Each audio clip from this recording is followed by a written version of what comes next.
In this video, we'll warm up our subdivision surface modeling skills by modeling this coffee cup. The primitive it's most similar to is a cylinder, so let's go ahead and get rid of our default cube, hit Shift-A, add mesh, and cylinder. Before we do anything, let's open up the redo panel and choose the number of vertices. I'll hit 7 to go to top view, and what we're really looking for is one face that goes along the x-axis that's about the width that we want our handle to be.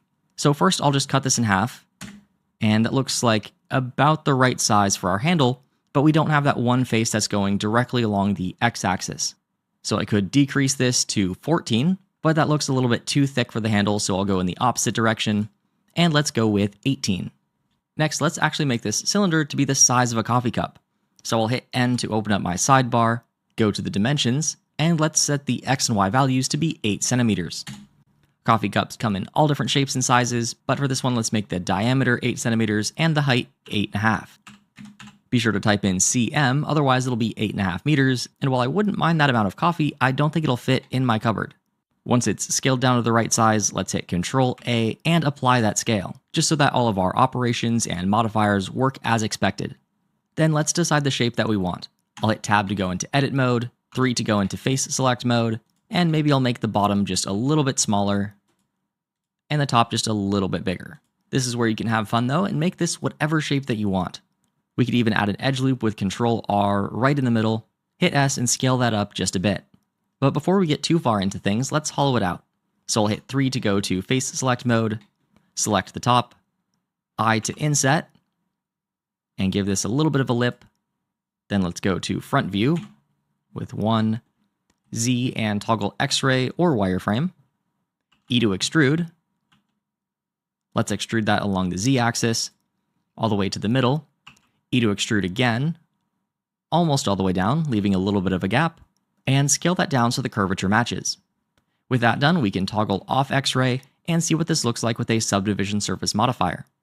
So I'll go to the modifiers tab, add modifier, generate, and subdivision surface, then I'll crank it up to 2. I'll hit tab to go into object mode, and this way we can inspect what we have so far. It is looking nice and smooth on the sides, but the n-gon at the bottom is definitely causing some problems, and we have too much rounding. So first let's sharpen that up. I'll hit tab to go into edit mode again, Ctrl-R, and let's add an edge loop that runs really close to the bottom edge, but leaves a little bit of a gap.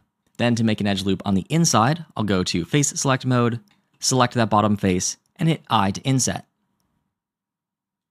If we want to make the bottom a little more interesting, we can hit I to inset again, shrink that down just a bit, and then hit G and Z and move that up along the Z axis. Now the shading for the n-gon isn't too bad, and if we go to object mode, right click and shade smooth, then that actually looks fine. I don't think there's a whole lot we need to do there. But if you wanted to make this angle more extreme, then you'd probably want to use a grid fill.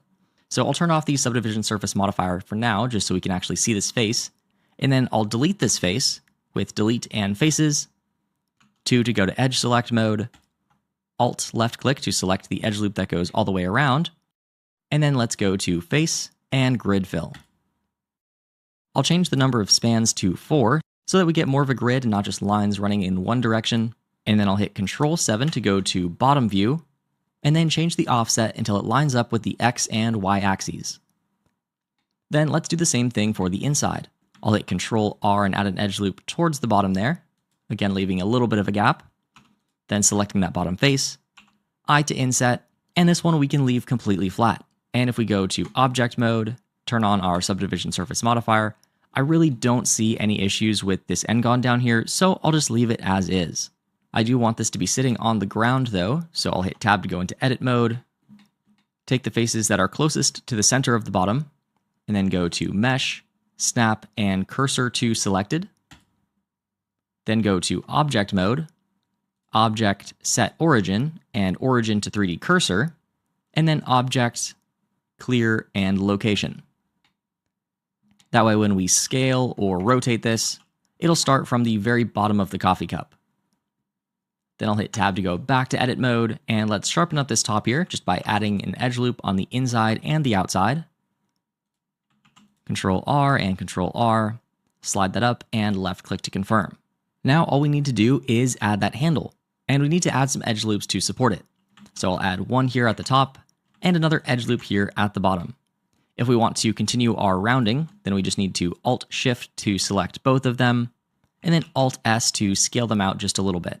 Then I'll take these faces and hit Control-B to split them into 2 edge loops until they're about the thickness of the handle that I want. What I'm doing here is just creating geometry so that I have these 2 faces to work with. Once I have those 2 faces, then I'll hit E to extrude and pull them out a little bit, and then I'll angle them towards each other. I'll go to X-ray view, vertex select mode, and this one I'll angle just slightly towards the other one, but I'll also extrude it pretty straight along the X-axis. I'll angle this one up just a little bit, like so.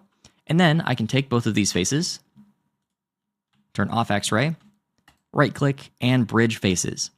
Now that's going to connect them straight from one to the other, which looks pretty bad initially. But one thing that's really cool about the bridge edge loops is that we can smoothly connect these if we increase the number of cuts. So I'll set that to something like 7, and you can see that the blend does not work particularly well. We could change the interpolation, but neither of these seem to work super well. So let's go ahead and Control-Z to undo that, and then just rotate this face a little bit more towards the other one so that it knows which way to blend. So let's try that again. Right-click and bridge faces, increase the number of cuts, and that time it worked perfectly. I don't need too many cuts here because the more cuts we have, the more we need to adjust, so I'll decrease that to about 4. Now this handle is looking pretty good, but it's also a bit small, so I'll go to front view here and select all the vertices that make up the top, and just hit G and Z and move those up a little bit, and select all of the ones that make up the bottom. Make sure not to select any edge loops that are on the inside of the cup, and hit G and Z and bring that down along the Z axis. Then, since we don't have too many cuts, then I can really easily adjust the shape of the handle by moving around these edge loops. So I'll stretch it out a little bit more vertically, and then I'll take all of these inside faces here, and let's go to 3 and face select mode, and then Alt-S, and scale them out a little bit just to thin out that handle. But I didn't select the ones that are directly connected to the cup, and that way I can still have a little bit of transition between the thicker and thinner parts.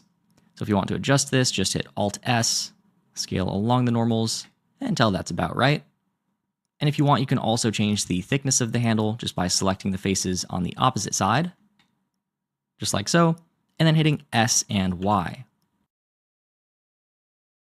Okay, that looks pretty good.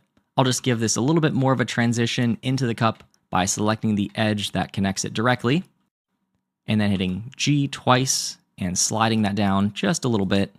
I'll take this one, double tap G, slide that up, and there we have a nice transition. Like I mentioned before, the huge benefit of subdivision surfaces is that we only need to adjust a few edges to control the overall shape.